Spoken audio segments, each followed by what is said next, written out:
On pourrait se demander qu'est-ce que vous avez contre les allocs. Et finalement, en posant cette question, ça nous ramène à savoir que sont les allocations familiales pour notre pays et des millions de familles. C'est une création qui date du début du XXe siècle via le catholicisme social pour venir en aide aux familles d'ouvrières et d'ouvriers nombreuses. Puis c'est généralisé au secteur marchand, du commerce et de l'industrie en 1932 avec la loi Landry, avant d'être sanctuarisé en 1945 via la Sécurité sociale et le Conseil national de la résistance.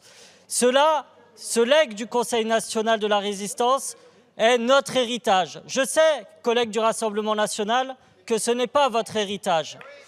Ce n'est pas votre héritage, car votre héritage en 1945, c'était celui de vos fondateurs qui avaient collaboré avec le régime nazi, responsable de la Shoah et de l'extermination de 6 millions de Juifs en Europe.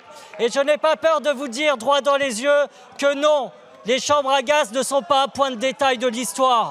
L'antisémitisme est organique à votre mouvement et encore récemment, vous souteniez des régimes comme le Qatar qui subventionnent des mouvements terroristes islamistes. Alors oui, ce legs universel pour la République, nous allons le défendre aujourd'hui, nous allons le défendre devant vous, parce que ce que vous faites, c'est infliger la double peine à des familles qui, en plus d'avoir un enfant condamné par la justice, devraient perdre les allocations familiales, comme si cela allait arranger les affaires de ces familles, allait rendre moins dans la difficulté ces dernières. Eh bien, voyez-vous, vous touchez à l'universalité des allocations familiales et par là même à celle de la République.